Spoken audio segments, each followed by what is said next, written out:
As chuvias dos últimos días, xunto coas que se agardan para as próximas xornadas, deixan atrás a seca e a normalización dun xeito sustancial a situación. O voceiro do goberno local e o concelleiro do ciclo da auga informou que a presa do Pontillón do Castro está ao 100% da súa capacidade e que o río Lérez, suministrador da auga de Pontevedra e os concellos da ría, rexistrou un caudal de 41,26 metros cúbicos por segundo, a media máis alta dos últimos 4 anos.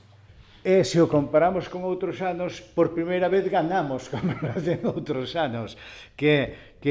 o 1 do 17 estaban 7,6 metros cúbicos segundo o ano pasado.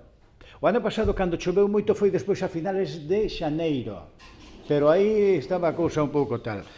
E no ano 2016 estaba prácticamente igual, a 41,69,